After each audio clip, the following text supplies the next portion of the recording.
Hello and welcome to episode 116, a well-deserved break. As always, I am your host. I have the crew back together again. First of all, before we get things started, Jason, can you hear us now? We're good. Oh, we're good. All right, we had some Here we technical go. difficulties all around, but we're all good now. We got Jason, we got Oscar, we got Kenny, we got Bill. Boys, how are we today?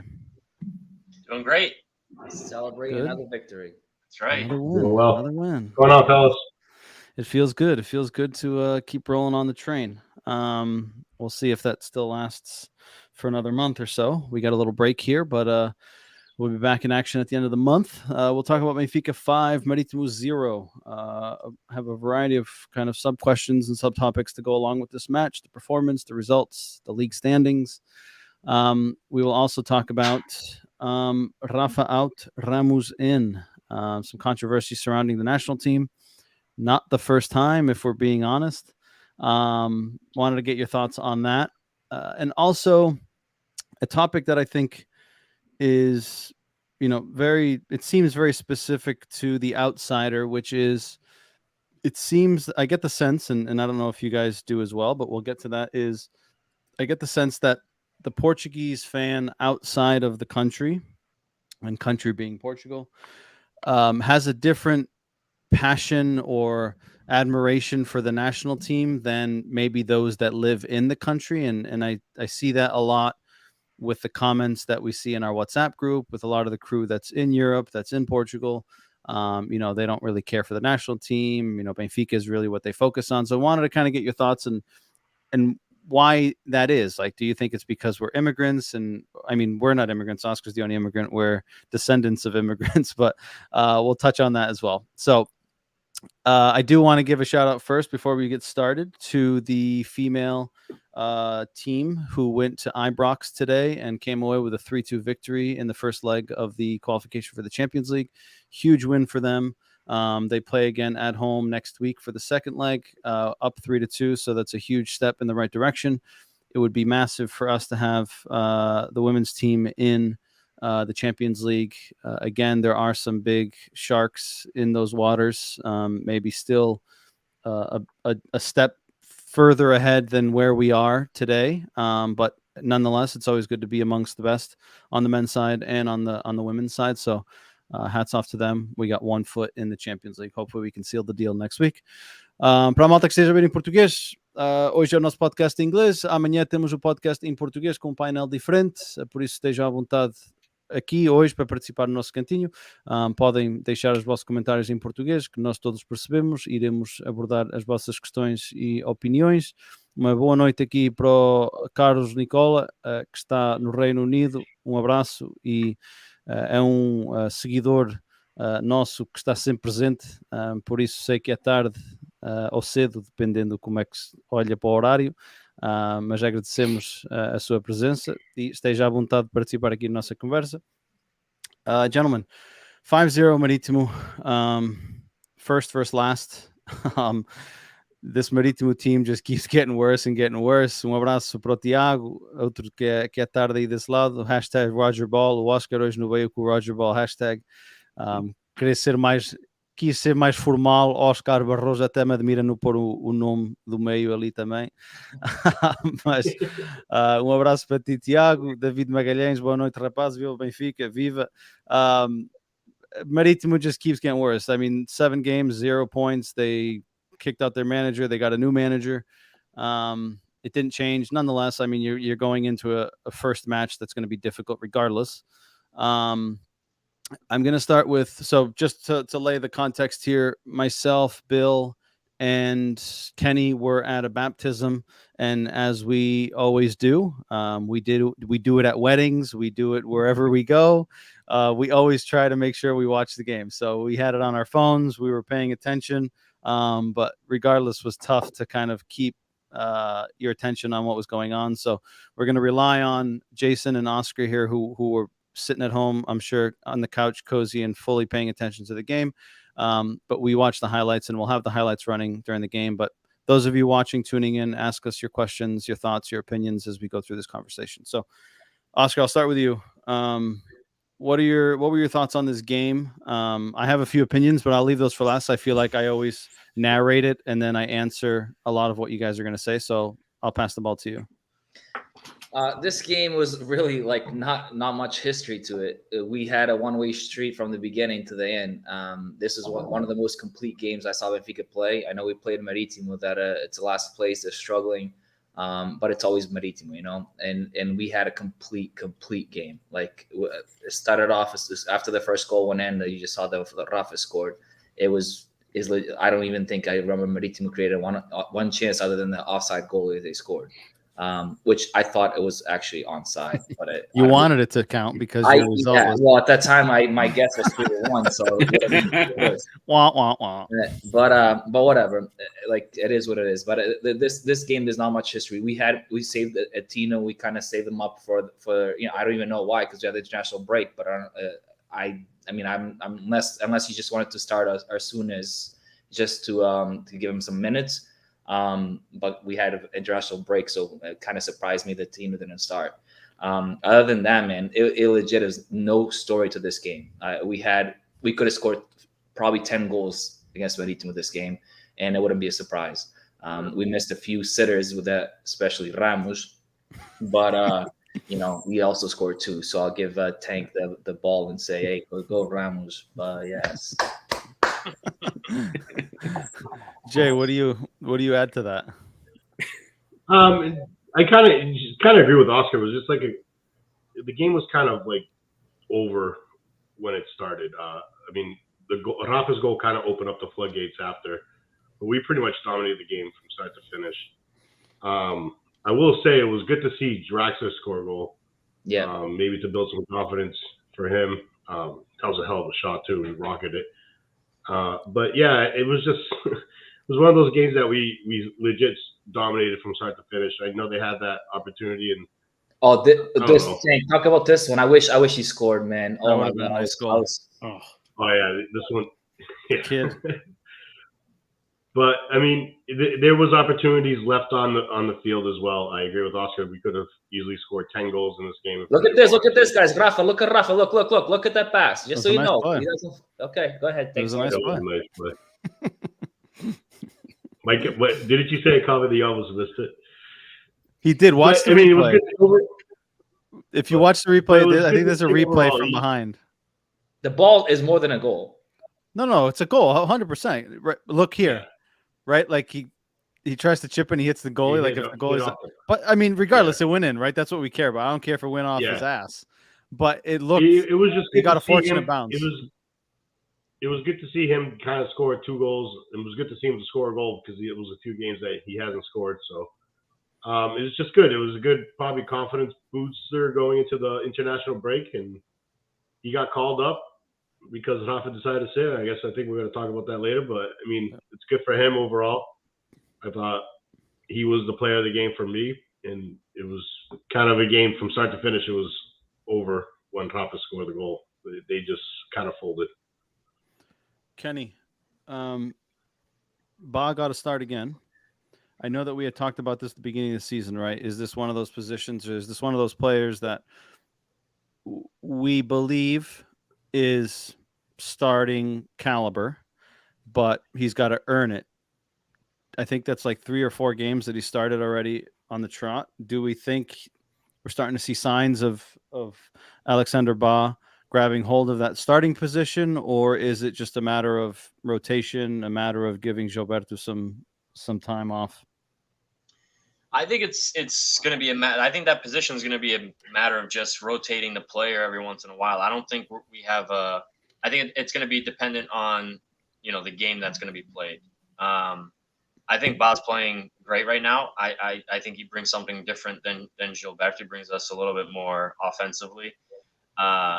And it's not to say that we needed that in this game, but I think he was just kind of changing up, some of the players. I do like that he has kind of he doesn't just like, this could have been in a game where we could have seen 4 or 5 different changes, right? Yep. Easily, and still won the game comfortably. But I like that he keeps, mostly the core and just touches in a player or two to kind of rotate. I do like, because I like building that chemistry, continuing to build that chemistry, not taking an opponent, for granted. Let's say like we have in the past. This could have been, this easily could have been a game where, in the last couple of years we could have been like, oh yeah, this is like cakewalk, and we could have came out of it with a tie or something at home. So yeah, man, I think when I was watching the game on my phone, it just seemed like every time I was watching it, we were missing goals, and I never even got to see a live one. So that's what I remember mostly, was like we had a ton of chances that we missed, but it's a great result against a poor opponent, but still, nevertheless, we took advantage of the chances we did have. 5-0 is always a great result to have. And Rui's the only one that predicted it. Him and Freitas have a consistent prediction pattern. Rui predicts 5-0, Freitas predicts 4-0. And even if they don't send in their prediction, I know what the default is. So I always write it down. But he's the only one that got it this time around. Bill, I'll ask you the same question in terms of Ba. Do you think he's starting to grab hold of it? And my question to you is, we finally started to see Auschwitz, right? So he got his first start for the team. Obviously, it's only his first start. But do you think this is another situation here that, like, right, Tino was the chosen one this time around? I think that when push comes to shove, if you're looking at your starting 11 and your strongest 11, I think it's difficult to take Enzo out, right? So if there was an option there to remove, right, in my opinion, I think if there was one to replace, it would be Tino. I'm not saying that he's playing great. He's been one of our better players this season, but right, we know what Auschwitz, or we've seen what Auschwitz can bring to the table.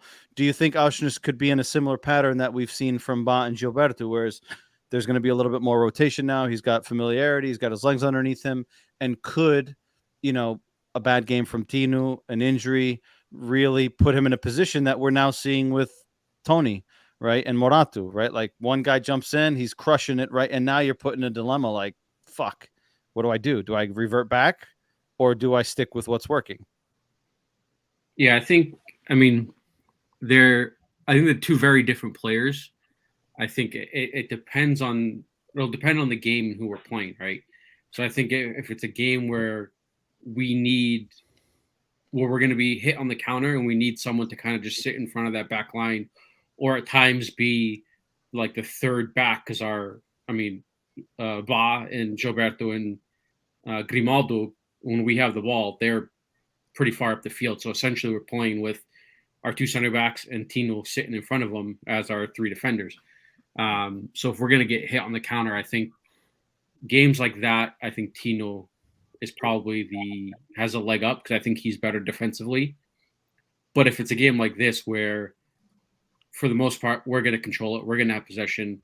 Yeah, they might hit us on the break a few times, but for the most part, we're going to have the ball.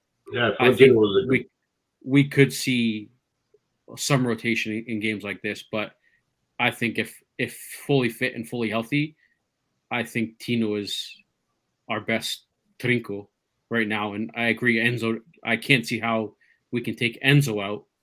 So for Auschwitz, I think it's like he's stuck, right? Like he came late, so he kind of took time to get into the squad. And the two players ahead of him right now are, arguably two of our better players so far this season. And I can't see how we can take them out on a regular basis, and why we would, just to rotate players in. If we're not, like, if there's a dip in form or if there's a knock, I could see it. But just to do it, like I've always said, don't try to fix something don't try to fix something that's not broken, right? Like those two in the midfield, we complained all year last season for the two seasons about our midfield duo or trio, and we finally got a pair that is fucking working. Yeah. Don't mess with it. Like, just leave it, let it be. If someone picks up a knock, then we can worry about making some rotations. Yeah, I agree.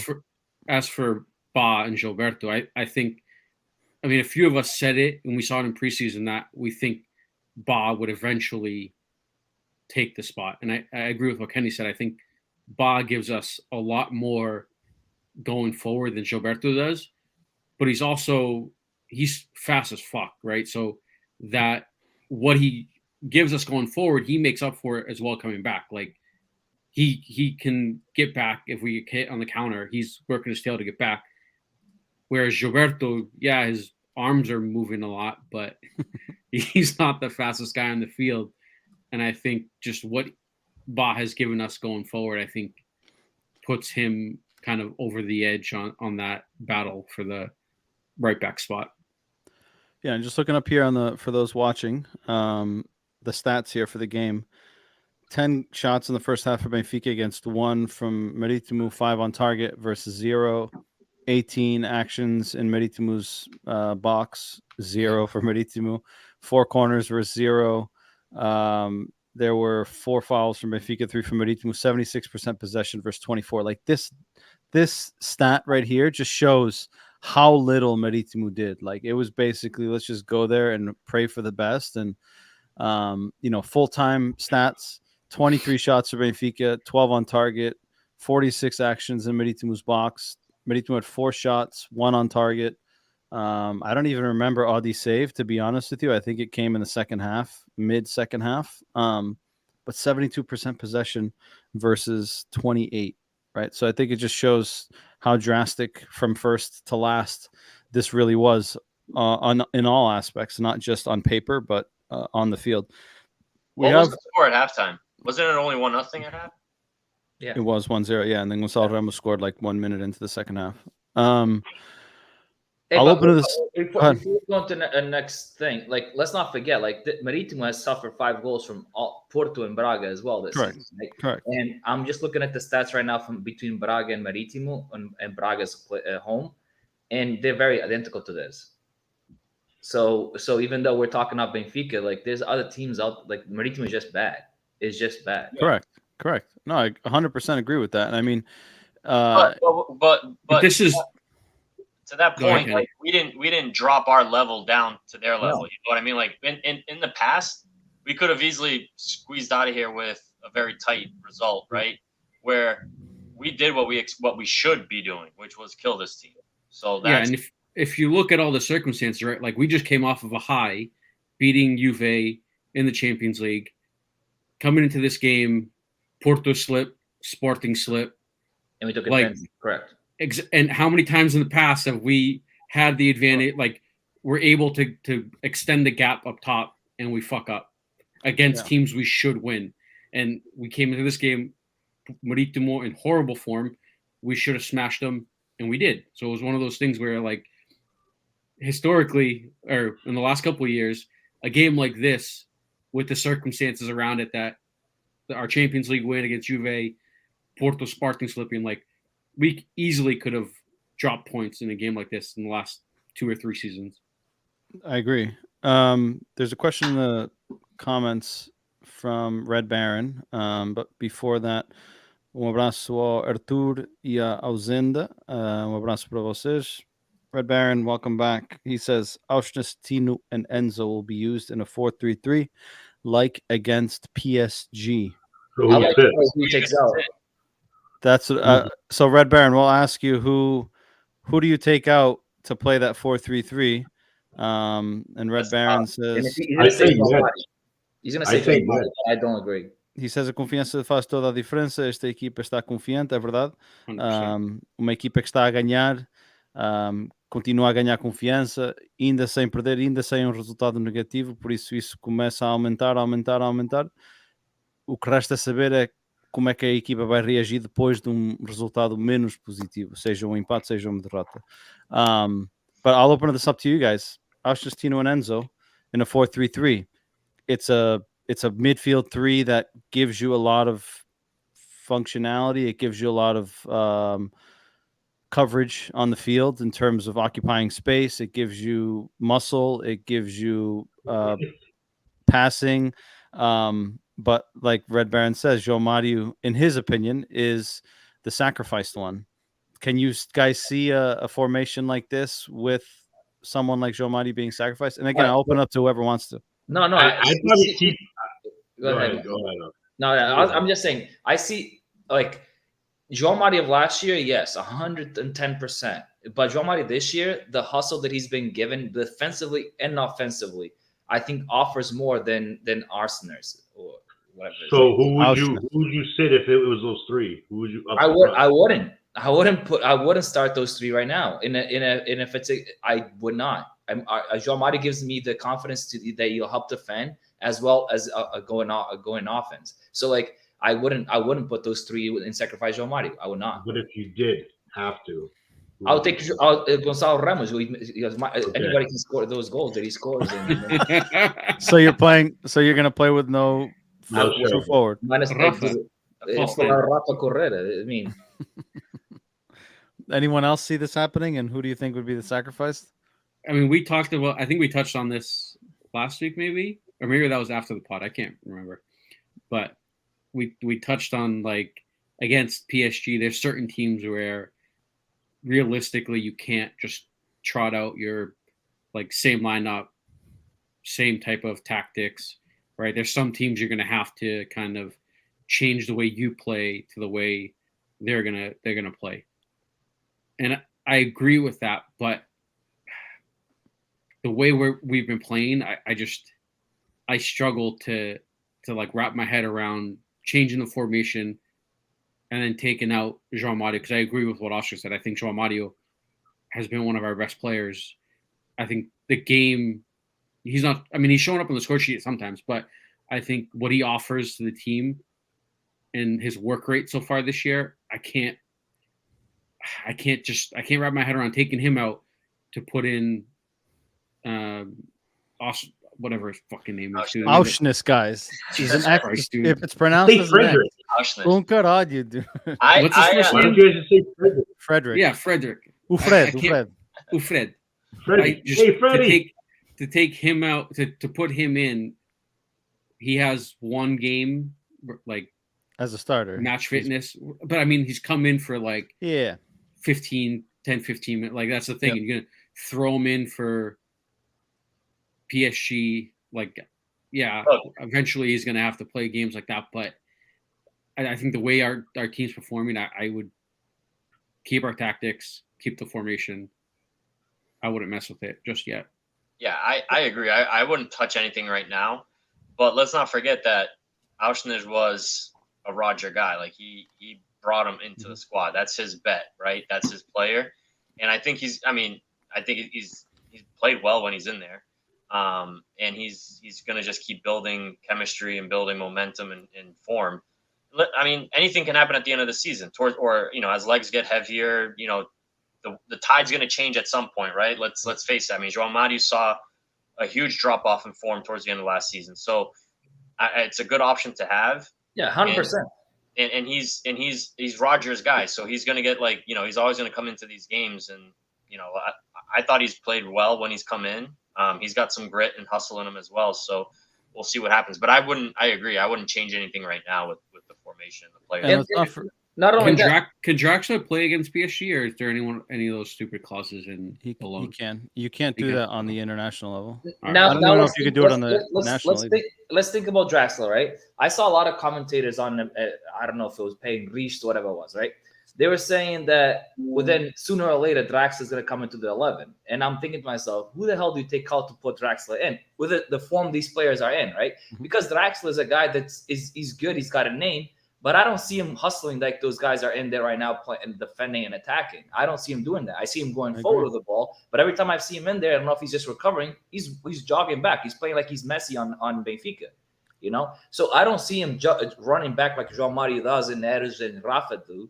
So who do you take out to put Draxler in? And you put a Draxler in against PSG? No, I wouldn't, because they're gonna have to. All of them are gonna defend as 11, not 10 guys. 11 guys have to defend.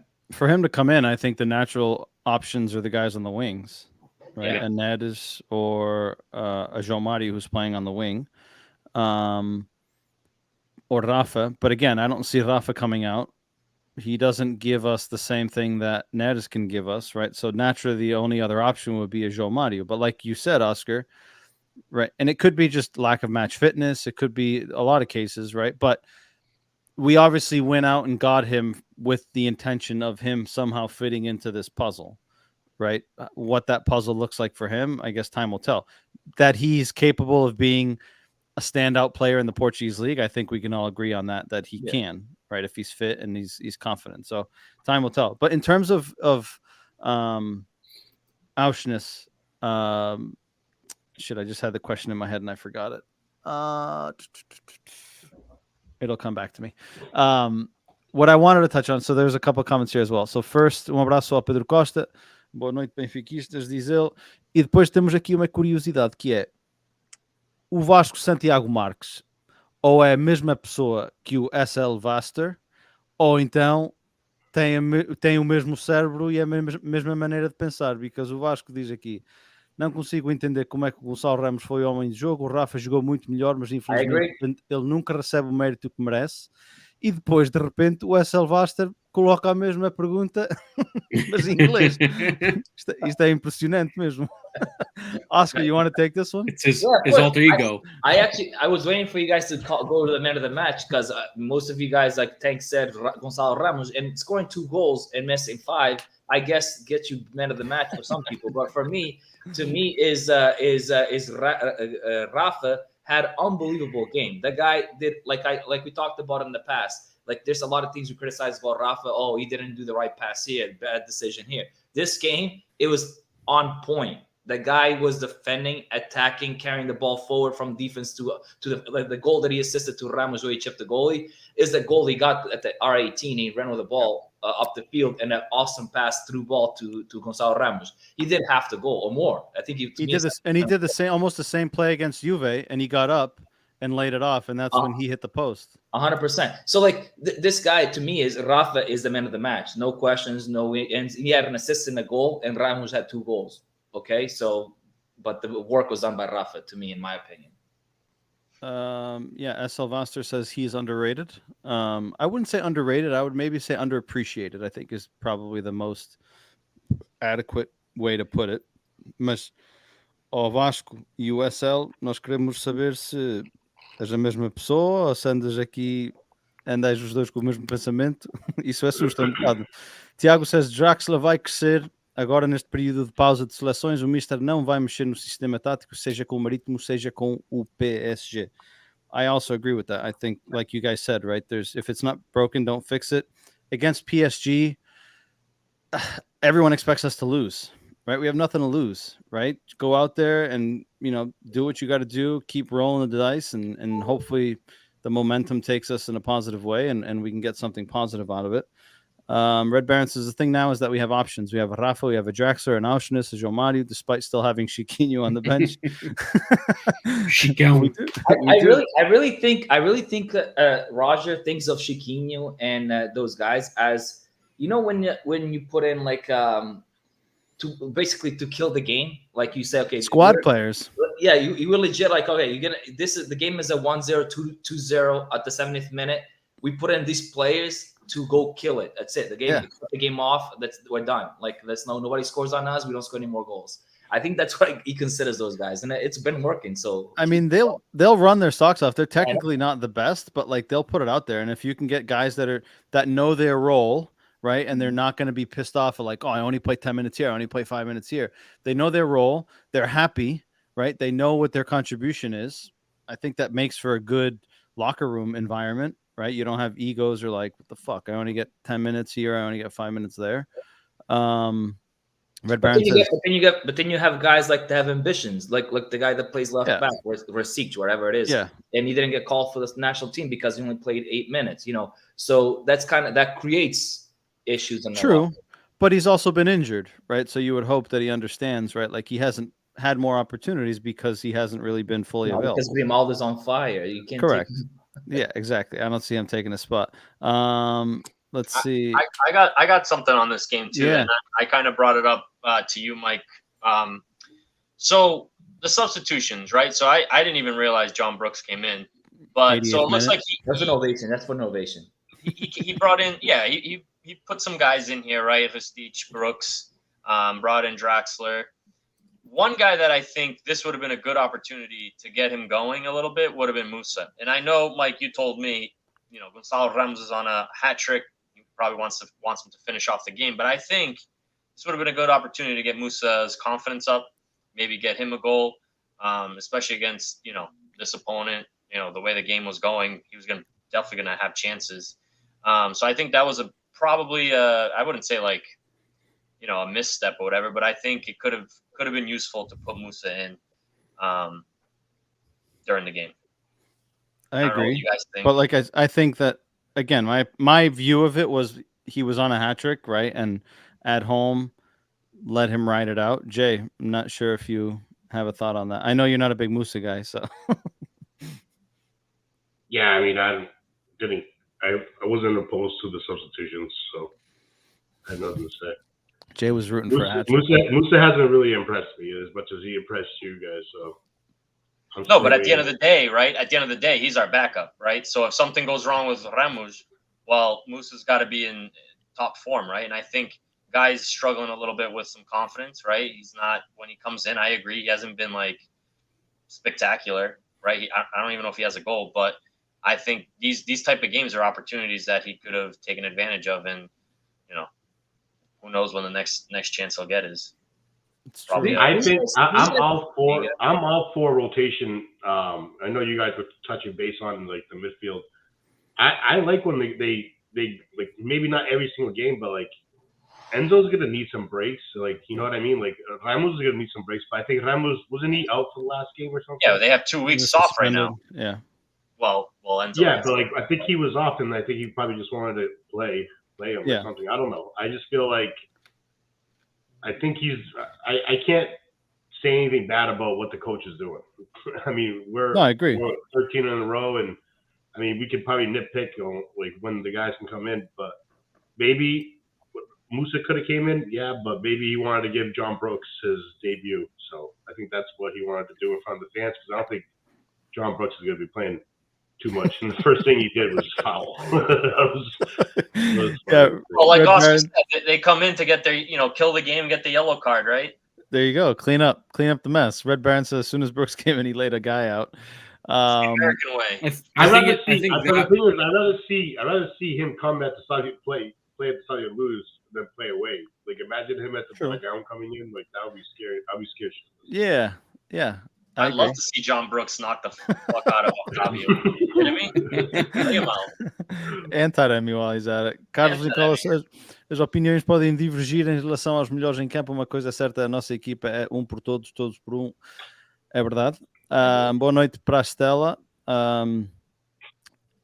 Ricardo Cavada Silva, boa noite, ou boa tarde, ou bom dia, onde quer que estejas. Henrique Araújo, why not play is better than Musa? I've been wondering about Henrique Araújo. Like, I kind of agree with that because he started the season as like the option off the bench. The guy maybe taking over Ramos, and then all of a sudden it's Musa, and now he's on Henrique's on the B team. But what I can appreciate is, again, going back to like knowing what your role and your function is, right? Like, I think guys like Henrique Araújo, Paulo Bernardo, those guys like know what their function is, right? And they'll have their opportunity.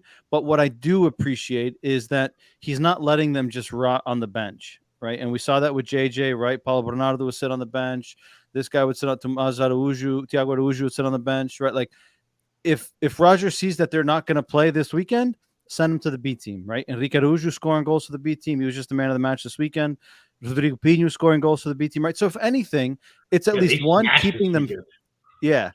And if anything, it's keeping them fit, right? And they're playing, right? Like, they're somewhat, right? Obviously they want to be playing for the A team, but they're not just sitting on the bench, twiddling their thumbs like, fuck, I'm not playing. I don't play for the A. I don't play for the B. I just practice and I don't do anything else, right? So I can appreciate that, but I do think it's an interesting topic that, right, like you guys said, Henrique Araújo looked like he was going to be the second option. And now all of a sudden he started to fall down the pecking order. Red Baron says, I also agree Henrique Araújo is better than Musa. I don't agree. I think they're different types of strikers. Yeah. But time will tell. We'll see how it all plays out. Ricardo says he's quick, fast, and a better finisher. Henrique Araújo. Essa Alvasta, sinceramente, eu acho que o Rodrigo Pinho ou o Henrique mereciam mais oportunidades para jogar do que o Musa. Wow. The fan base has a consensus. Yeah. Moose is getting a lot of hate right now. I love it. I know, seriously. He's getting a lot of hate. I don't love it. Gonçalo Costa, abraço para ti, Gonçalo. Boa noite, glorioso. Henrique Araújo will be the next Jonas Pistolas. Believe me. Greetings from Lisboa. Boa noite. I hope so, man. I really do hope so. Era bom. I mean, he's given signs of being like a guy that's always in the right spot. Yeah. So that's a good feeling to have about a striker. Hopefully he just pins out because we would need somebody like that. And that's the thing that I pointed out earlier in the season, which is I think that Henrique Araújo has that killer instinct because of what you said, right? Like he just always manages to be in the right spot, right? He may score it with his shin, his knee, his thigh, but he just always seems to be there. And that's the one thing that, again, could come with time for Gonçalo Ramos, right? Like it'll come with time. He's young, right? Experience, more minutes. But for me, that's the one thing that stands out between the two of them is Henrique seems to have like that just natural gravitation to like that spot, right? I like that ball's going to be there. I'm going to be there, whether how I score it, it's going to go in. But I don't know. It's just the one thing for me that stands out. And it's interesting to see that, you also said that is, that killer instinct or that knack for being in the right place at the right time. But hey, I won't mind having both of them firing on all cylinders and scoring goals left and right. It'd be good for us. Closing this off, actually, let's do the MVP and then I'll tie these other comments into the discussion. So Oscar, I think he said Rafa. Jay, who's your MVP here? Ramos. Okay, Gonçalo Ramos with 2 goals. The first one was very nice, I will say. Nice touch, nice flick, threw the goalie off. Bill, who would you pick? From what I saw, I go Rafa. Okay, Rafa. Kenny? I didn't see much, so I'll go with the goals. I'll go with Ramos. All right. And I think an interesting thing here is the numbers in terms of the ratings, right? Like it's not very often that you see a team have, almost all 7s or up, right? Apart from Auschwitz, Enzo, João Mario, and Audi. I'm surprised Audi even got a 5.6. I think he touched I was about to say it's a good thing when Audi's below 5. Yeah. But I think it's interesting that, it's not very often that you see that many high ratings, which I think, again, it just goes to show how one-sided this game was. I kind of think Enzo's rating is a little low. I thought he balled out. I thought so too. From what I saw, I thought he did pretty well. Let's see what we got here in the comments before I jump to that next one. Musa tem muito que provar. É jogador que ainda não demonstrou ter qualidade aceitável para o nosso clube. I agree. Há muitos que dizem isso, Tiago. Não és o único. Ricardo says Ramos is good, but fails too much in front of the keeper. Again, I think we all agree with that. He misses opportunities, but we dealt with Steph for 5 years, so I think we can. Correct. I was about to say we dealt with Steph. I agree with that. And just a side note here, I don't know if you guys saw the news, but Seth is very unhappy in Turkey. He has not played a minute in the last 5 games, and he had an argument with the coach saying, "I came here to play." And since Icardi signed for Galatasaray, he hasn't, sniffed the field. So you never know. I mean, Seth might be coming back to Lisbon in January. It might terminate the loan spell, which would be a nightmare for Benfica from finances perspective. It would just be a hot mess. So hopefully that's not the case, but just so you guys know. Alexandre da Silva says, boa noite, benfiquistas, porque vocês não falam português. Alexandre, hoje é o nosso podcast em inglês. Obviamente por causa do horário. Seria mal da nossa parte decidir ter um podcast em português às 8 horas da noite para nós, que em Lisboa são 2 da manhã. Por isso, amanhã, quarta-feira, temos o podcast em português com um painel diferente, por isso estás à vontade de participar aqui na nossa conversa em português, nós todos percebemos português, mas hoje é o nosso podcast em inglês. Gonçalo says he was at the stadium. Enzo is a perfect machine. He is. He's a well-oiled machine. Hopefully we can keep that machine in Lisbon for as long as possible. And Red Baron says, for this, we don't take returns for Seferovic. It wouldn't be a return. He's still ours. So, and Tiago says, emprestamos o Musa. Recebemos o Seferovic de volta e emprestamos o Musa. what I want to ask you guys is a few different things here. Benfica's flying high, right? 7 league wins in a row. I believe 13 games in a row in terms of all official competitions. Does this break for the national team is an advantage or is it a disadvantage in our situation? How do you guys see it? It hurts us. You think so? And the reason it hurts us, to me, is because our rivals are having bad like patches right now. They're struggling. So I think with Benfica being on a high and them being on a bad streak, it would help us to continue playing, because we would hope they will lose a few more points here and there and us take advantage of it. Now there's a break. Everybody goes away for 2 weeks. They come back and kind of like start from fresh. And then that may push up, Porto and Sporting come back in a little more motivation to do better. I'm not sure, but I think it hurts us. Do you guys agree? Yeah, no, I agree with Oscar. I think that, resetting after the break could absolutely happen. And, like, we're riding this momentum right now. Our momentum could completely break apart, right? And our rivals can turn it around. So I agree. It kind of sucks because we are on such a roll right now, but I do believe that we have something for real this year with Roger and his team. I just hope everyone comes back healthy, especially Enzo, because I think that's where the biggest weakness is if he goes down. I think we see or if he goes down with an injury or is out for a while, that's where we could see a break in this team. I mean, I see that argument, that side of the argument, but I think it could be a help, right? Like the amount of games we've played with the qualifiers for the Champions League group stage, like a lot of fucking games on to start the season already. And I think having this 2-week break for the players that aren't going away, which there's not many, but it's a nice break. And even for the players that are going away, they're not playing as much as they would be if they were at the club, right? Like they're playing 1 game a week, right? That's a good amount of rest when you're used to every 3 days going into a game. So I think it could be useful for us, especially with the amount of games we've had to start the season. Yeah, just quickly in the chat here. Ricardo says, I understand a little English. Abraço do Porto, de benfiquista. Abraço para ti aqui dos Estados Unidos, de todos nós.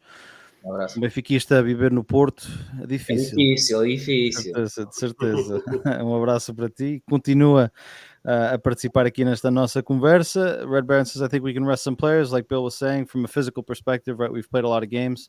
But some of these players who are leaving are going to go and play somewhere else, right? So it's not like traveled a lot, to Argentina. I think that's what scares me is that the break ruins our streak, and then the player, like the most important player to us, is Enzo, and he's going up to. If you guys don't like this 2-week break, what are we going to say in November when we stop for fucking 2 months? No, yeah, it's dumb. I don't like the World Cup in the winter. I think I think it's stupid. It's so stupid. And Enzo, I think Argentina's playing their game here in the U.S., or at least one of them. Yeah.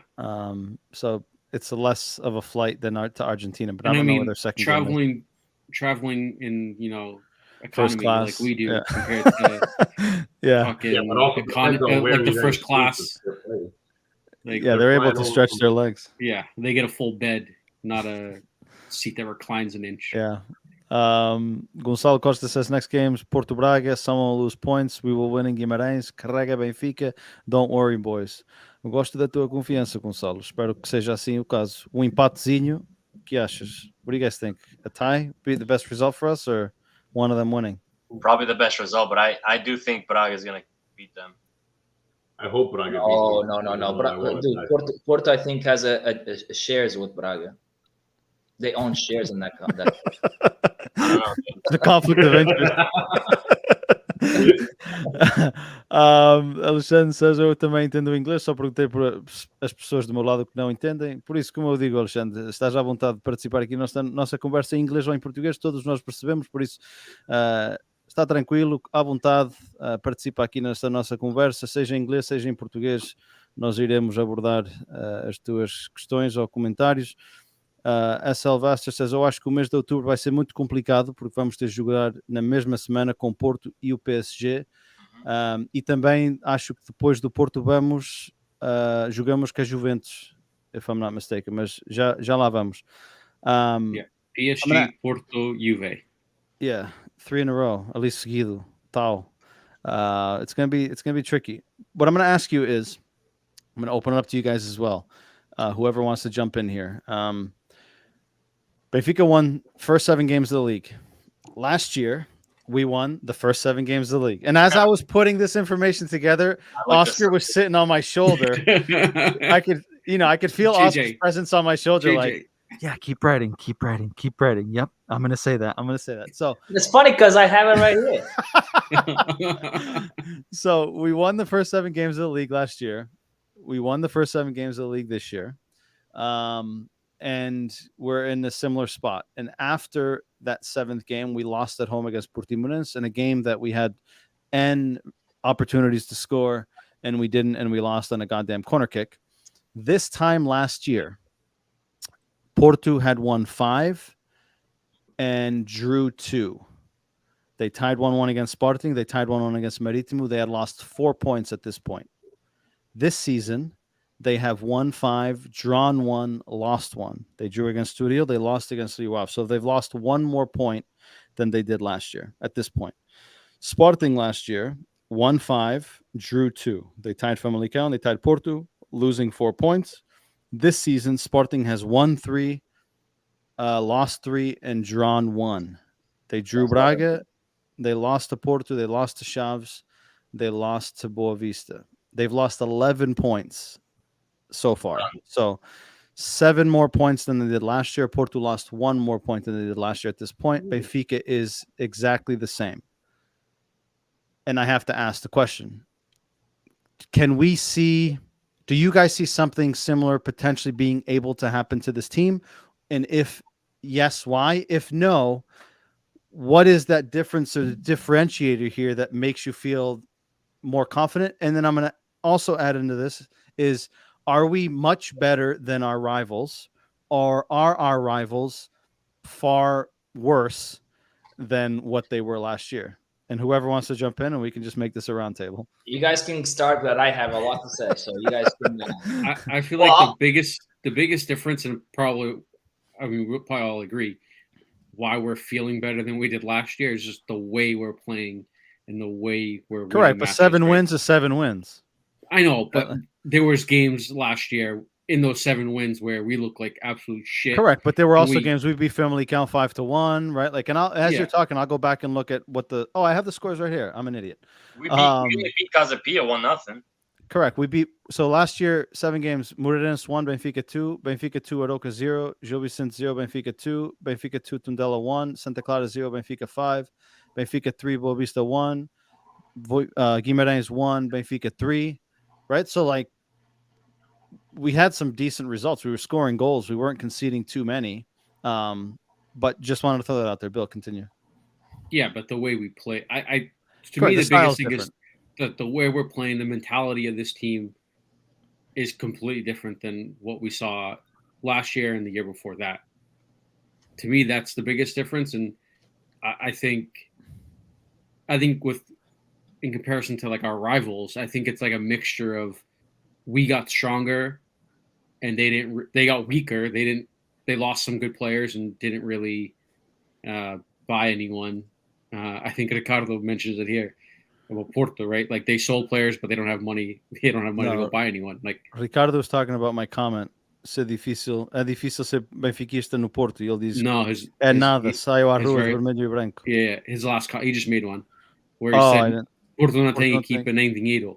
Yeah, foi right. So in Sporting, Ruben Amorim essentially said the same thing during the transfer window. Like, they didn't have the money to go buy players, and that they prepared the season incorrectly, I guess, if I remember correctly. Yep. So I think we got stronger. Our rivals, our typical rivals, got weaker. I think Braga looks very good. But I think what has me feeling a lot better than last year at this point is the way we've played, the performances we've put in. I mean, going to Juve and beating Juve isn't an easy task, regardless of their form they're in right now, right? Like, I think, and the way we did it is something you can hang your hat on. So for me, that's my biggest takeaway so far from the season. So, yeah, I kind of agree with Bill. Like, I think that we're just an overall better team. We invested very well from the looks of it from the start. Looking like players like Enzo, like those are difference makers for me, especially for our team. He basically controls the game for us. I think, like I said, I agree with what Bill said as well, with where Porto and Sporting lost some of their more talented players and they didn't reinvest. That's why we see a stronger Braga this year, where they pretty much didn't really sell anyone. I don't think really, but they kept their main star and they're progressing along the league as well, being 2 points behind us. So I'm more confident. Maybe Oscar has this written down in his notes. I think that the coach is better this year. I think the team is listening to the coach more this year. Roger Ball, maybe better than JJ Ball. Who knows? But I'm still not fully there because we've been bit in the ass before. Yep. But I am more confident in this year's team than last year's team, I would say. 70-30. Yeah, no, I mean, I agree with everything these guys have said. I think we have a much better bench, in my opinion. So obviously the midfield was a big concern of mine last year, and I think we've gotten better at that position. And we also have better options off the bench. So even when games aren't going our way, I think we have options that off the bench that can change a game. So that is one of the difference. The second difference, and I think the most important one, is the fact that our rivals are, in my opinion, much weaker than last year. Porto, I've actually seen quite a few of their games. They are not playing well at all. And when they fall apart, they totally fall apart. And that's very rare to see from Porto. I mean, there's always that team with Sergio Conceição always fights to the end, and you rarely see that happening this year. So I think that's a huge difference that I see. And I think Braga's right now our direct rival to the season. I think they have the better chance of keeping up with us. But I do worry still. Like, we haven't seen how this team reacts to a defeat, and who knows? I mean, we, like you said, last year we strung 7 in a row. We lost one, and then things kind of fell apart.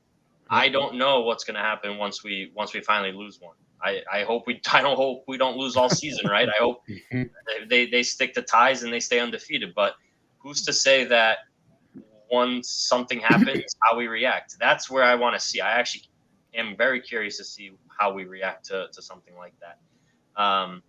So, and then finally, I do have to give it that I think a change in manager and style and tactics and the pressure that this coach instills on the team, like the high press and staying on top, like just getting the ball back from our opponents. Yeah, we've seen it in bits and pieces, like the first 10 minutes of a game, but like we see it a lot throughout the game, even at the very end of games when we're, in a 0-0 game, or we're, losing to, not losing, the game where we got the PK at the end. Like, we fought to the very end in a couple of these games to turn the result in our favor, where that did not happen in the last 2 seasons. We were not able to turn results. Once we were down, like, we never saw the fight towards the end of games, and extra time was just non-existent. And that was a big downer for me. And this year there's more fight. You definitely see it with these guys. I agree. Oscar, before I pass it to you, just touching the comments here. I think Red Band says, I think we're much better. We already touched on that. Ricardo says, na Champions este ano o Porto vai fazer 0 pontos, acreditem em mim. A Sylvester, eu acho que este ano a equipa está muito melhor fisicamente. É verdade. Gonçalo says the difference is the manager, the difference is the compromisso de equipa, the difference are the players, the preparation, the physical preparation. Our squad's better, more consistent than last year. Porto and Sporting are weaker in their midfield. I said that to you guys offline. Both of them lost their best players or their better players and didn't replace them with players that were even close to that level. Right. And it's hard to compete. You can't make wine with, apple juice. At least I don't think you can. Maybe you can. I don't know. But Jay, you're muted. What were you saying, Jay? What was that player you said in the midfield when you saw his name? Bruno Costa? Bruno Costa. He used to play for Passo Ferreira. Like that type of player can be nowhere near Porto starting 11. But I think it goes to show their lack of options. SL Vasta, Benfica, de Jorge Jesus raramente faziam pressão constante. É verdade. Ricardo says agora o Roger surpreendeu-me. O Florentino para o Jesus não servia. No Benfica é o as de Copas no meio campo. It's true. Está a jogar muito bem. E o Bigode à Benfica, um abraço para vós. Outro grande podcast do nosso Benfica. Um abraço para vós. He says, Mike, great season so far. É verdade, so far. Carlos Nicola, continuação de boa noite a todos os presentes. Ao Cantinho Benfiquista por este e outros momentos que fazem com que o nosso glorioso seja ainda mais forte. Tudo vale a pena, se a alma não é pequena e a nossa é grande. Benfica sempre. Um abraço para ti, Carlos. Mais uma vez, obrigado por seguires aqui o nosso cantinho. E boa noite para ti, que sei que já é tarde aí desse lado, por isso um obrigado por participares aqui nesta nossa conversa. Bigode, grande abraço a todos, igualmente para ti. Oscar, agora vê lá nos teus apontamentos. Yeah, by the way, we need to make this a segment, like call it Oscar notes or something. No. Oscar's notepads. You guys said a lot of the stuff I was gonna say, but I just want, I like to compare things, apples to apples. So last year we had a preseason. We started. We played at the qualifiers against Spartak and PSV. Right. Mm-hmm. We won all the games, but we tied PSV with 0-0. And then we went and won the first 7 games of the season. We won on the 7 games. We won 2 by 1 goal. This season we already won 3 by 1 goal. So and the only difference that I don't know if you guys remember last year when I kept saying all of you guys kept saying win is a win, win is a win. And I'm like, look how we're winning these games. Look how we're winning these games. Like it's not convincing. It's like a goal the 90th minute, Risalto, and it's a win is a win. And Mourinho wins a lot of games like that too. So it's a win is a win. And I'm like, okay, wait until we lose the first game and see how we react.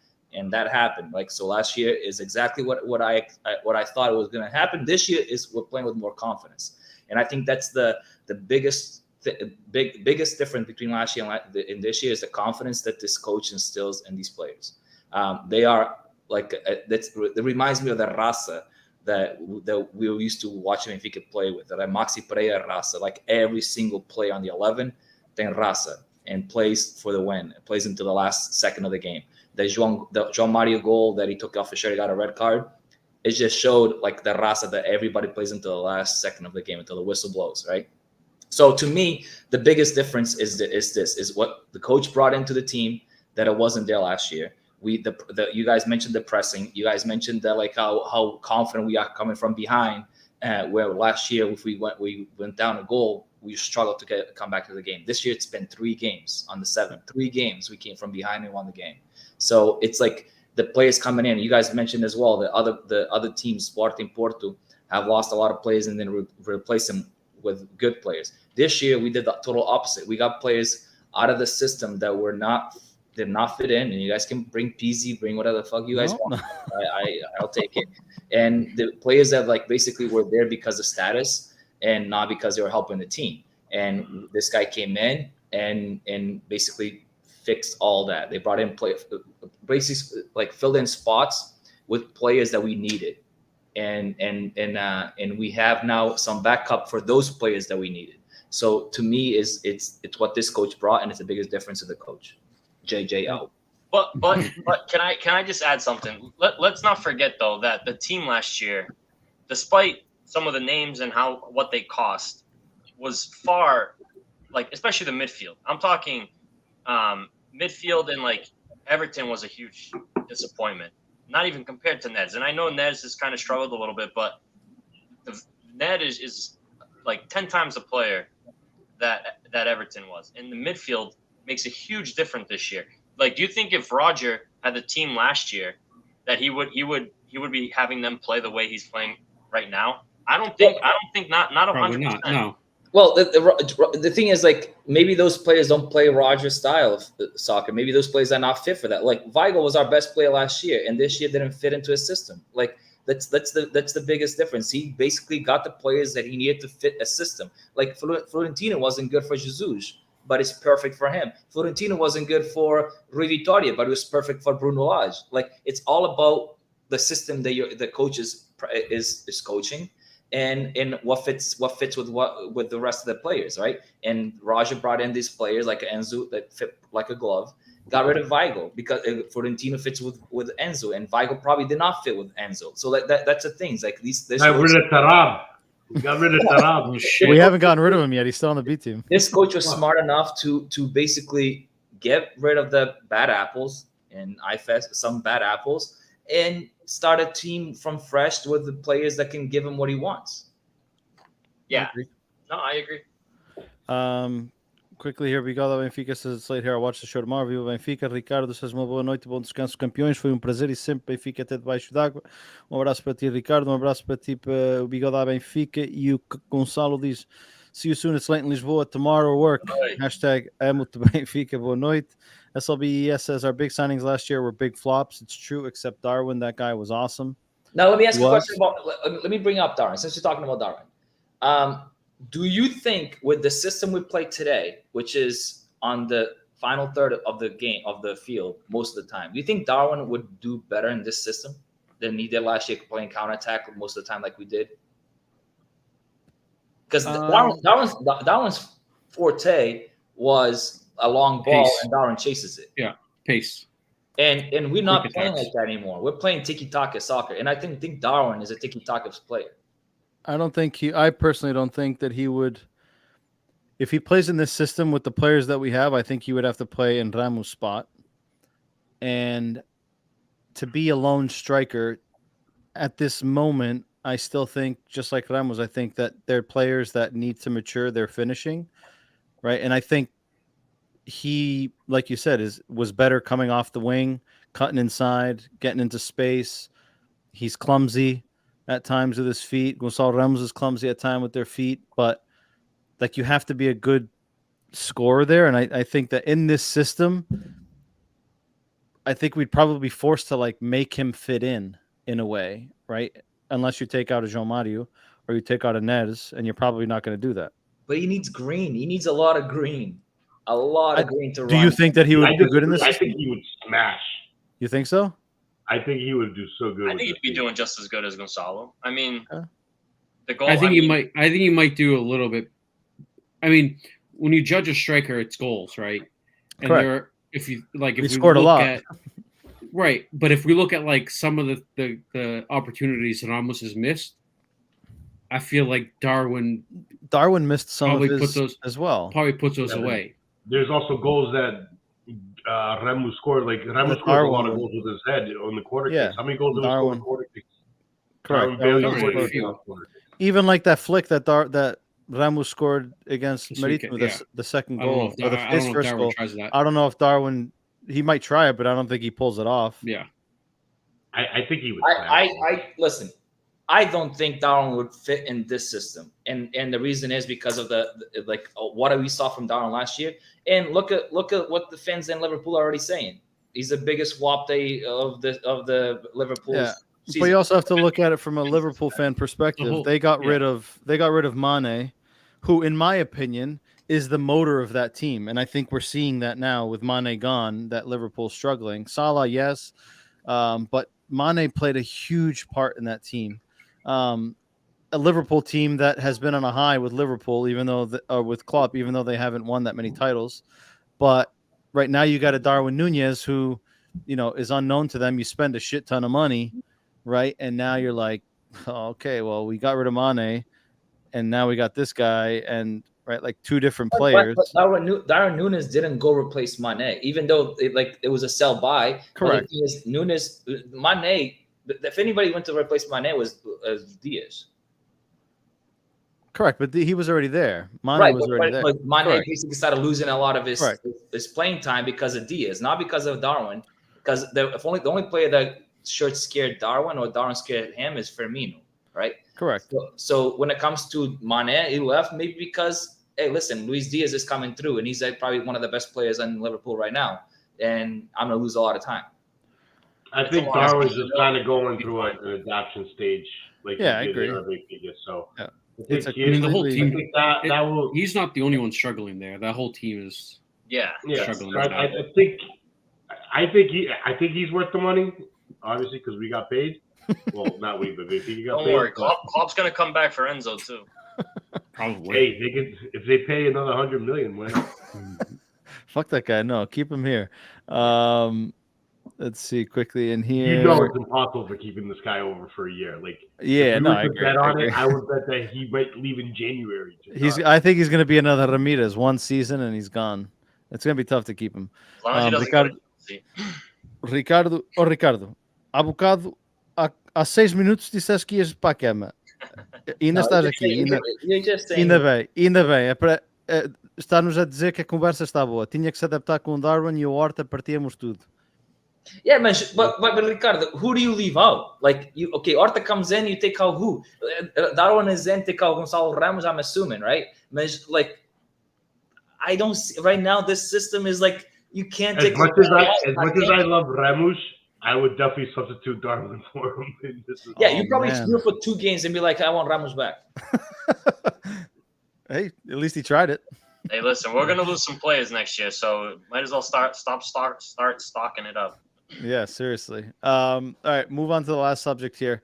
We're already a little bit over time, but since it's the last one before break, we can go a little bit into, Portuguese league. We're used to like 56 minutes of stoppage time, so we'll keep it consistent here. Ricardo diz, só entre as 15h30 da tarde tenho tempo de dormir. Então, estás à vontade aqui de participar. Red Baron says we better start looking for a replacement for Enzo. He'll be gone within a year. It's very likely. Last topic here. Rafa and Ramos swap places. Rafa says he is done with the national team. 24 hours later, Fernando Santos and the Federação call up Gonçalo Ramos. We've gone back and forth with this. We've had friends of ours who say Rafa's not national team quality. And they also there's a lot of there's a lot of opinions. But wanted to get you guys' thoughts on this, right? Like a player like Rafa, who, again, if he's on, like Jay said in our other group chat, he's unplayable, right? In the Portuguese league, he's one of the best, if not the best in the league, if he's on and he's confident. Right. And now Gonçalo is going to go to the national team, and kudos to him, right? Getting that exposure, getting that experience. Is he going to play? Probably not.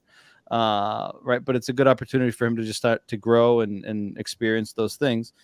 But my question here, one, is does this surprise you guys, first of all? Second, is it weird to you guys? And it is a little bit weird to me. And again, it may be because we're outside of the country, but it's weird to me to see, one, Benfica fans being like, yeah, I hope none of Benfica's players go to the national team so they don't get hurt, so they don't this, so they don't that. But then also seeing people say things like, I don't care about the national team. It doesn't mean anything to me. All I care about is Benfica. Like, I don't know, maybe I see it differently, but it completely confuses the shit out of me again, maybe it's because they live there and they don't have that strong of a connection back to, like, I don't know how the hell to put it into words, but it's all really strange to me. So again, I'll open it up to whoever wants to go first, but one, the Rafa situation, and two, just the whole environment and mindset around the national team from an outsider's perspective to an insider's perspective. And I would ask Oscar his opinion because he was born there. Of all of us, he's the only one that was born there, but he also came here fairly young. When he came here, não percebia caralho de futebol. Era só ovelhas e vacas, ia para o monte. The resto não sabia nada, por isso. But maybe I'll start with Oscar, just because he's the only one that was born there, and maybe he has a different perspective than us. I don't know. No. It's funny that you say that, because when I go there on vacation, right, especially in August, I ask, my friends I grew up with, I'm like, onde é que vens ver o jogo? Onde é que vens ver o jogo? He goes, quem joga hoje? I'm like, what the fuck? Quem joga hoje? Dude, how do you guys not live like this, dude? I I'm like, holy shit. All right, but yeah, they don't give a shit. They don't care. They don't care. I think if it goes World Cup of the Euro 2004, maybe that's probably the only time I saw Portugal as following their country like the way they do. I think it's mostly immigrants outside in the estrangeiro that follow this hard. And then let's go talk the Rafa topic, right? To me, I think Rafa's given us some hints out of what he basically he won us. You know, he did it with Benfica last year. Like so he got Moody and all that, and Kenny talked shit about him for the so I think this goes back to the Seleção when he got last called versus before the Serbia game, right? When we didn't qualify for the World Cup direct. That time he got supposedly hurt. And then people started talking shit about Rafa not having commitment. He wanted to leave on the Seleção. He didn't want to be there, blah, blah, blah, blah, blah. And nobody came to his aid, type of saying that's not false. He's hurt, blah, blah, blah. We got dispensado. But then only came to prove that the next 2 call-ups, he didn't get called. So maybe those rumors were true that the commitment wasn't there and all that. And now he gets called when he's on a high, but maybe that's too late for him. That's my theory. I don't have proof of that. That's me just assuming that's what happened, right? And he gets moody and he holds grudges, I guess. And he goes, hey, now you guys didn't come to my aid, defend me that back then. So why you guys need me now? Fuck you. I'm gonna concentrate on Benfica. Done deal. That's my theory. But obviously, I didn't. It's not.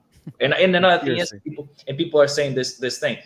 It's Ronaldo's team. It is 100% Ronaldo's team. And until Ronaldo is gone, I don't think these players like being there. Players like Rafa, where they probably they don't give a pass to Ronaldo, the hands goes up like this, and then they look at Rafa and he's done for the rest of the season. I did see an article yesterday that said that Rafa wasn't part of like the Ronaldo clique. Yeah. But again, it's all rumor mill here. So do you think? I have a question on that. So do you think when you say it's Ronaldo's team, is that also part of the reason why Fernando Santos is still there? It could be because Fernando Santos will call Ronaldo and do what Ronaldo wants in that team. To me, I mean, Ronaldo has a status. Ronaldo is probably the best player to ever play for Portugal. So he holds that status. Nobody can take it from him, right? But you have to know when your time is up. I mean, he's carrying himself in Manchester United. He's carrying himself. He's struggling to touch a ball and not lose it, right? It's almost embarrassing to see him doing this bad for his name, right? You know, like it's almost like you have been at a high for so long, and because you're so teimoso, you're gonna leave on a low. Like, well, look, listen, as a Ronaldo fan, okay. Me too. I have a picture right there hanging on my. I probably will never in my lifetime see another Ronaldo. You won't. And so I want to see as much of him. Listen, till the end. All right. I think. But at the detriment of the success. Yeah, of the that's the team? thing. Here's my thing. I think the team is good enough. If we all say that this team is good enough to play without Ronaldo, then why would it not be now? One player is going to. So is this team that weak that with Ronaldo they suck, but without Ronaldo they're so much better? I think if this team is what we really think is this good, then I don't think having Ronaldo in there is a bad. Right now, you're being a hypocrite. You're being a hypocrite, and I'll tell you why. Because when Pizzi was on Benfica because of his status, you wanted him out because he was a bad apple, or because he was already over his prime, or he's past his time. But now you're comparing Pizzi to Ronaldo, one of the greatest players of all time. I'm not comparing Benfica to Seleção either. But Seleção was the first time you've done that. Seleção was a team of all the best players in the world, but Portuguese players. Well, Portuguese and Brazilian. That's what I call the Seleção now. But Oscar, I disagree that this team is that this Seleção, this new crop of players is as good as everyone thinks they are. I'm one that does not believe that we're going to be as good as what we think we're going to be. I get it, but Kenny, if everyone thinks that that this team can be very, very, very successful without Ronaldo, then why is it having Ronaldo in there that much worse? I think he still brings leadership to that team, experience and leadership, very, very key. Because who else on that team is going to have that? Pep, okay, Pep is another one. Yeah, Pep. What do you have? No, I agree, and he's on the way out too. Right. For me, I just don't see why. Now, I think what I disagree with is that I think the federation. I think it's time for changing of the guard with Fernando Santos. That's where I think the biggest change needs to be made. And the federation is holding on to Fernando Santos because he won the Euro, thank God, and that team was great and successful. But we've now seen for quite some time now that this team is ready for a change, and I think I think the new manager will bring in just fresh ideas, fresh call-ups, whatever it may be. Maybe he doesn't bring in Ronaldo anymore, and that era is over. But as long as Fernando Santos is there, he's going to keep calling up the same guys that we all complain about. We've been complaining about this team. So what just to play devil's advocate here, or worse with Ronaldo. Like I'm not understanding. So you go for another coach not calling Ronaldo, or Fernando Santos staying and calling Ronaldo? I respect the decisions that the manager makes. Okay, the thing is like I want to see Ronaldo as much as I can. But if the new manager comes in, and completely changes everything, and Ronaldo's not called up anymore, I'll respect that. But as long as Fernando Santos is there, we all know Ronaldo's going to be called up. No, Ronaldo. Right. So is it the federation holding on to Fernando Santos, or do you think it's Ronaldo telling the federation, "Hey, you're not going to get rid of this guy"? I'm gonna answer that question for you. You know who's piecing all this together, and it's been said time and time again. George Mintz. Mintz. Yes. The whole fucking team is his clients. Yep. That's the rumor. No, the thing is, like, I saw this was, and I've been saying this for the last year and a half, and you guys I can pull up the Snapchats, not the Snapchats, but the screenshots on my phone. We don't want to see your Snapchats. But all I know is that I said, like, there was a glimpse of what Seleção showed without Ronaldo, which was when the Nations League, when Ronaldo basically left the Seleção for like 3-4 months. I don't know when it was. I think he got hurt at one point in the Nations League. We played against Croatia. Yep. We played against whatever. Holland. And the one we won. And we won that Nations League. And Andrés Silva, the guy Andrés Silva was scoring goals like no tomorrow. Ronaldo came back, that guy freaking disappeared like he never existed. Oh my God. That guy can't even stay on a team. He can't even stay on a club. Guy, I'm just the Florentino didn't play in Monaco, didn't play in whatever they played, and he's a star in Benfica. Like, it's all about the momentum and the confidence. We'll see. We're gonna find out very soon at some point how this team does without Ronaldo. Like I said, I think there's a lot of people that think this new crop of players are much better than I personally think they are. I don't see it. I really don't see the talent. I've gone back to the I think it was 2004, 2006. That era was probably one of our best eras. And this team these new players, I know there's talent. They've cost a lot of money. They're on big teams, but I don't know what it is. I don't see them performing on the Seleção. I really don't. I think Ronaldo's half the player he is on the Seleção compared to at City. Yeah, but it's not the player. It comes to a certain point. It's the tactics, right? You have Fernando Santos playing Bernardo Silva as a right winger. And where at City, he's playing more centrally as like it's not because 10. Ronaldo's on the field. It's because of the coach. The coach, for me, the coach, a new era needs to begin, and it needs to begin with a new coach. Ricardo has an opinion here. Se calhar devíamos contratar treinador alemão. I was always against contratar estrangeiros. I changed my mind. That's all he wants now. Jay, I'm gonna pass the ball to you quickly so we can wrap this up. Anything to add there? And I start a comment here from SLBES, and we had talked about this in our group chat. There seems to be a strategy from the coach to nationalize Brazilian players instead of calling up Benfica players. And I'll open this up to you guys after Jay says his part here. I'm of the opinion, I've always been against, and I said this in our group chat, even going all the way back to the years of Deco, I've always been against it. If you are able to, or if your ancestors, your grandparents, your great-grandparents, whatever, you can trace it back to someone that is from Portugal and was born there, then all for it. If you were born in a colony that used to be Portuguese, if there's some sort of tie there, all for it. But to represent the country on any colony. Huh? Brazil used to be a Portuguese colony. Yeah, So, how long ago? yeah, Angolanos can become, and Moçambicanos can become, and Guiné can become. I'm saying more recent Tu não years. sabes que o Oscar está a namorar com uma brasileira? Yeah, I know.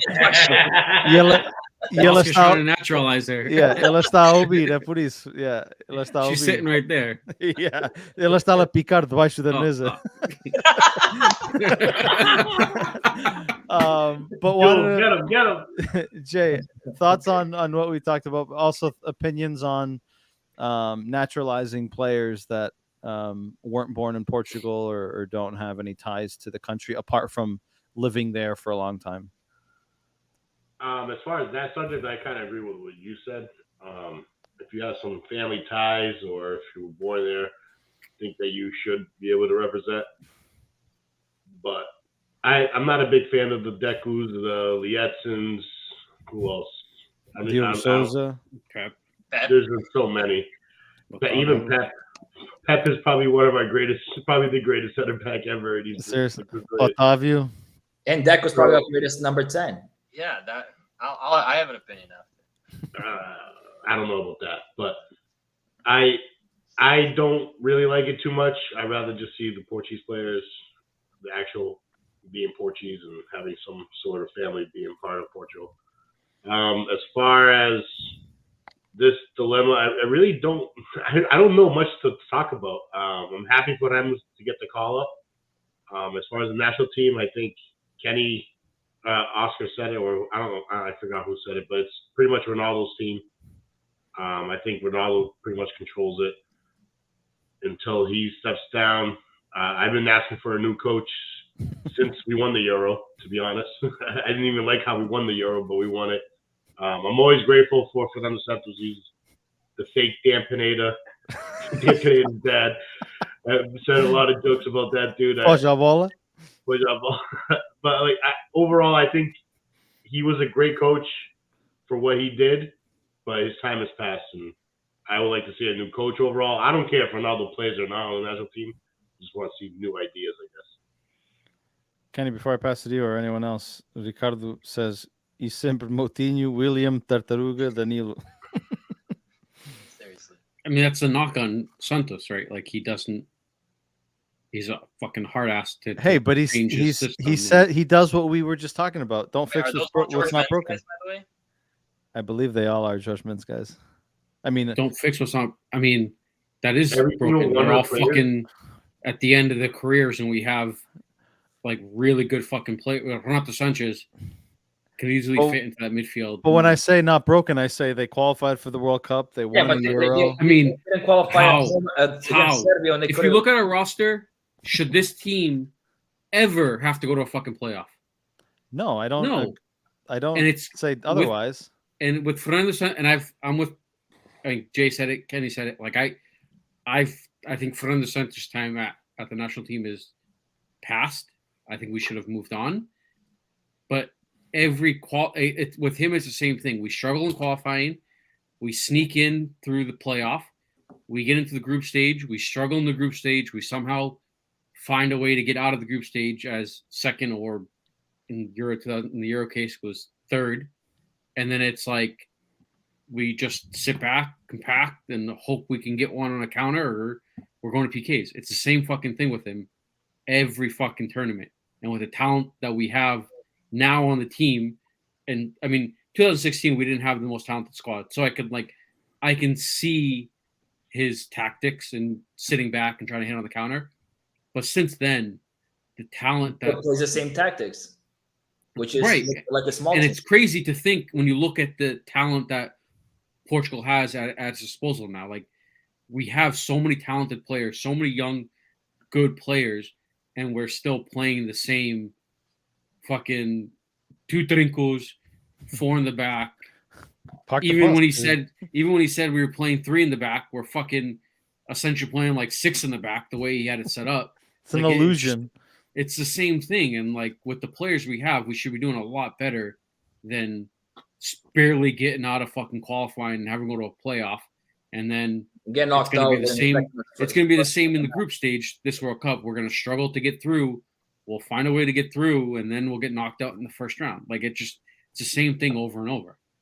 Kenny, before you give I your want to go opinion, back. I kind of agree with whoever said the German coach. I think the German Ricardo. coach would love to have options like we do, like we have. Oh, I agree with that.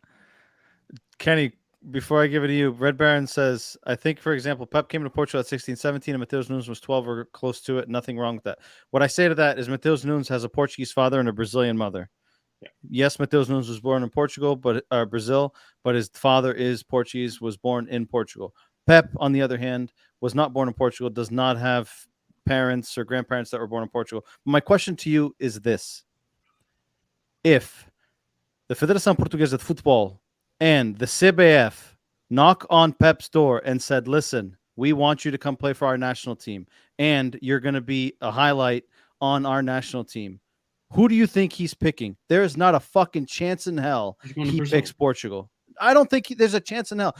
Why do you think? I get Matheus Nunes is Brazilian and Portuguese, but do you think if Matheus Nunes felt that he could be a standout player in the Brazilian national team, do you think he would pick Portugal over Brazil? I am of the opinion that he wouldn't. The problem is that Brazil and these national teams have a huge crop of players to choose from, and it's extremely difficult to stand out in one of these teams. So, and I think that's what drives those decisions for them, right? Do I want to go play for Portugal and be a regular and be a good player? Or would I rather be a player? Look, Gabriel Jesus I think he didn't get called for the national team, right? And he's crushing it at Arsenal, right? That goes to show you how fucking competitive it is in the Brazilian national team and why a lot of these players opt to play somewhere else where they can play regular ball and be a standout opposed to being an irregular on their own national team or not even being relevant. That's a fair point. I get that, but what's wrong with a Pep who's probably lived most of his life in Portugal to play for the Seleção Portuguesa? What's wrong with that? I don't see a problem with that. I don't see a problem with it. I think that there are Portuguese options that we could go down the path of. And of course, Pep is one of the best center backs, maybe the best that we've ever had, at least in our generation. Maybe one of the best ever that played for the national team, right? It's hard to compare generations, but I still, whether they're good or bad, right? Again, Deco was one of the best in the world, right? And I still have the opinion that I would rather a Portuguese national team compete with Portuguese players than, right, have the Japans who have, half their national team is Brazilian, have, Spain has a lot of Brazilians. Spain France has a lot of Africans. France, Italy, France's 98 World Cup team. I think maybe like Africa. 4 players were from France. Again, it's a personal opinion, but I'm also strongly of the opinion that if they had both offers on the table and they could be a standout player in both places, I would be willing to bet that they wouldn't pick Portugal over Brazil. But again, you can't prove it. Yeah, and you also that also didn't happen, right? I mean, Portugal asked him, and he decided to play for us. I think Brazil wanted Matheus Nunes, by the way, because there was rumors that they were trying to call him up so he could be tied to the national team. But again, I think it's an easy decision, right? Do I go compete with the Casemiros of the world and all those guys, or do I go compete in the Portuguese? Let me ask you. This is a good question, because after Deco left the Seleção, he basically didn't give a shit about Portugal anymore. It's all about Brazil, has his business in Brazil and all that, right? Well, even when he was on the national team, I don't ever remember him actually singing the anthem, right? Well, that's indifferent to me. That's besides the point. I mean, I'm trying to say now, you go to Brazil plays Portugal in the World Cup final. Who do you think Deco wants to win, Brazil or Portugal? I think he says it's Brazil 100%. 100%. I don't have any doubt about that. Again, we can't necessarily prove it, but I agree. I think that he's always going to push for the country that you were born in. Yeah. But we could be wrong. Ken, did you have anything else to say? No, I feel like sometimes you don't get to choose where you're born, right? I mean, you could Correct. You could be born of Portuguese parents in Brazil. How many, and then you move over when you're, 10 years old, like Oscar, right? Portuguese parents. He's lived pretty much most of his life in the U.S. and he's just as we live in such a global world now that you can get nationalized in wherever you want to be. I think it's not so cut and dry. You were born here or your parents are this. If you want to. I don't know. I'm having a hard time putting together my thoughts, but I just feel like there's more to that. And I think if you have the ability to naturalize a really good player, and he has some ties to Portugal, like a Pep who played pretty much his whole career in Portugal, or he's got Mateus who's got parents that are Portuguese. Yep. Like you don't get to choose where you were. Like I was born in America. I was born in America, and this may sound dumb, right? I was born in America by Portuguese parents. Who do I root for? I root for Portugal. But what? I can't play for. I shouldn't be able to play for Portugal if I ever got called up. I got to play for the US. Your parents are Portuguese, though. Yeah, that's but what I'm saying. I still think. No, I mean, it's almost like I have no heritage connecting me to the United States other than me being a citizen. I moved here, right? I never played. Jay, kick him out of the country. I come here, and because I play college and I became a superstar, US calls me to play. My heart's with Portugal. I can call because I have no chance of playing in Portugal. I'm probably gonna say yes to the United States because whatever. But if Portugal plays US, I probably score a own goal. Oh, please. You're more American than any of us. You already moved to Florida. You're like half retired already. You're more American than any of us. You already took it. You got the easy life down there. All right, let's wrap this up. We got a real life situation here. Uji Arach, hi, I'm a Benfica fan. I come from Guinea-Bissau, but currently live in Brazil. I love your debate. Thank you for tuning in. G, I'm going to ask you, if you had the option to play for Guinea-Bissau, Portugal, or Brazil, who are you picking to play for? Here we go. And why? Why? It's a difficult decision. A lot of good comments in the chat. A lot of new names, a lot of returning names. So we appreciate everyone being involved. It took a little for the ball to get rolling, but once everyone lost their shyness, everyone started to hit the keyboard and give us their thoughts. So we appreciate that. A malta que esteve a participar em português, agradecemos a vossa participação. Como nós dissemos, todos percebemos português, por isso nem sempre é preciso andar com os comentários em inglês. Nós sempre tentamos abordar as vossas questões. Don't forget to check us out on social media, Facebook, Twitter, Instagram, TikTok, YouTube. Hit the like button, hit the subscribe button, hit the bell so you get notified on YouTube. We passed 27,000 followers on Facebook this past weekend. Another milestone. We're on our way to 28,000 on Facebook. So let's keep those numbers rolling. Like, share, follow, do all those nice things. We'll be back in 2.5 weeks. We got a little break here. This is my last podcast in this room. I'll be in a different place the next time you guys see me. So hopefully the new place, we didn't win any titles while I was in this place.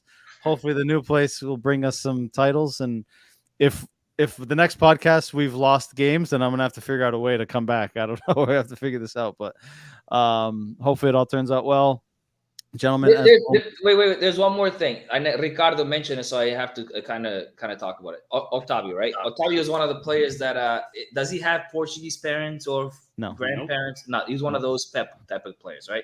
So Rafa going to national team maybe doesn't mean as much to him because look, a guy that has no heritage to do with Portugal is here and he's taking my spot type of thing. Well, that was like Quaresma had an interview today or something, and and Quaresma basically said, "I have a lot to say, but I'm gonna hold back." Yeah, because it was like when you're riding a high on your club, and then you get to the national team and you don't see the field at all. Then it's like, what the fuck's the point?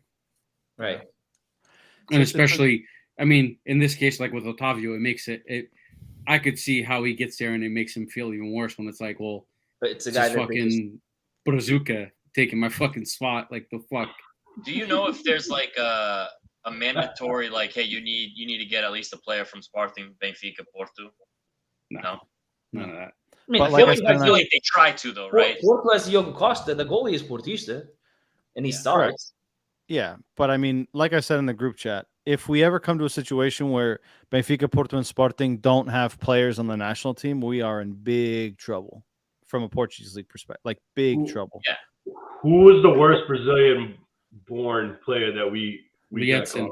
No, Lietzen did shit for Brazil. When he came when he played, I'm talking about when he was on the Seleção. Lietzen was good at Sporting. But he was like an emergency. He was an emergency guy for the Seleção. I don't know why we got him too. I didn't. I'm gonna give you another one. Diego Souza. Yeah, he was a joke. Oh, I forgot. Yeah, I forgot about him. I don't even remember him. Oh, I think he shit. only played like Oh, one Is game. that from Braga?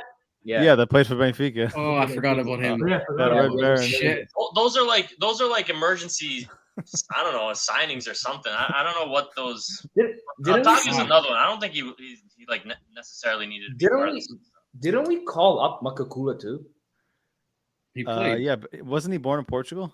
I don't know. I think it was Guinea or somewhere. Oh, But you might be Yeah, right. he's from one of the. Yeah. But also to the other side of your point that you made about Deku, right? Like if Deku had to choose now, His mom's Portuguese. who Makakula? Yeah, his mom was born in Setúbal. He was born in Zaire. So you know how you were saying like, oh, if Deku had to choose now, who he's rooting for, Brazil or Portugal, he'd probably choose Brazil, right? What about Pep? I don't know. I probably think no way. I tell you right now, he would. I bet Pep chooses Portugal. I'll tell you. Well, when Portugal played Portugal played Brazil here in the US. We went to that game. You remember that? Dude, Pep was giving it to Neymar. I was about to say Pep fucked up Neymar. He was giving it to them. Yeah. So and you can see the hate between them, right?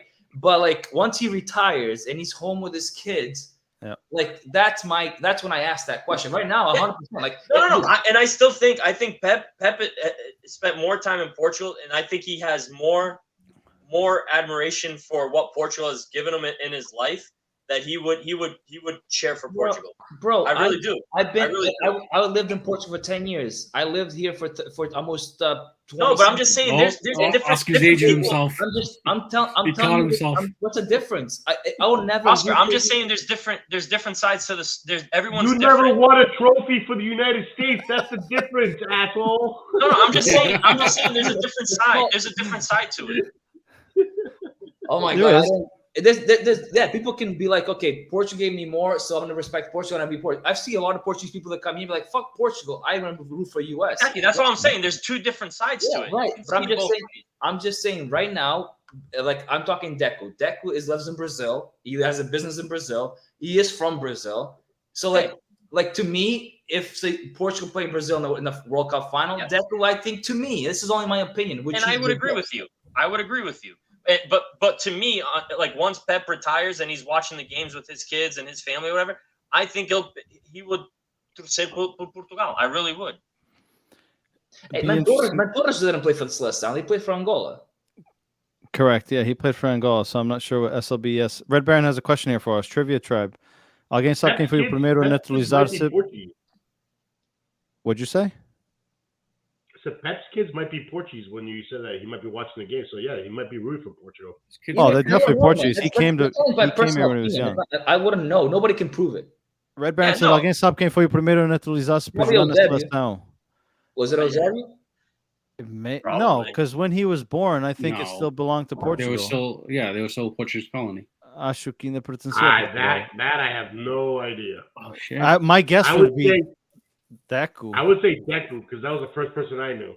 But it has to. That one would be. I feel like there's one from way back that no one can we don't remember.